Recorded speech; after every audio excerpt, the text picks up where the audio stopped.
في عشية يوم 21 من أبريل سنة 1802 من السنة الميلادية الموافق 1216 في التاريخ الهجري، كان يوما يحتفل به المسلمون من الطائفة الشيعية بعيد الغدير الأغر. غارت قوات الدولة السعودية على كربلاء المقدسة في حكم عبد العزيز بن محمد آل سعود ببالغ من البشاعة والقسوة والفظاعة، آثارت مشاعر السخط والغضب لدى المسلمين وغير المسلمين على حد سواء، فوصفتها المصادر الغربية بالغارة الوحشية التي عادة ما يستخدمها الوهابيون في غزواتهم. وقد أجمعت المصادر على هول تلك الفاجعة حتى سميت بحادثة الطف الثانية. حصل ذلك بعد انتصار السعوديين على الحامية العثمانية لمحافظة كربلاء، وقد تجاوز عدد القتلى من 2000 إلى 3000 شخص من العثمانيين، وفر الآخرون إلى بلدة الهندية.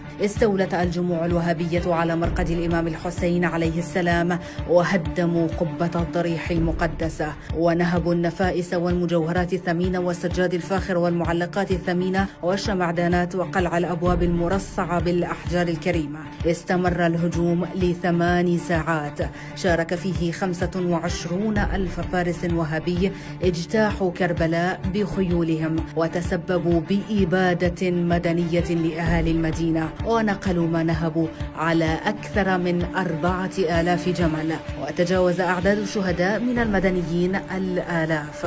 سعى الوهابيون إلى تصفية علماء الشيعة في تلك الحادثة، فكان من بين العلماء المستشهدين في ذلك اليوم العالم السيد عبد الصمد الحسيني الهمداني الحائري، ومجموعة من الرموز الدينية البارزة.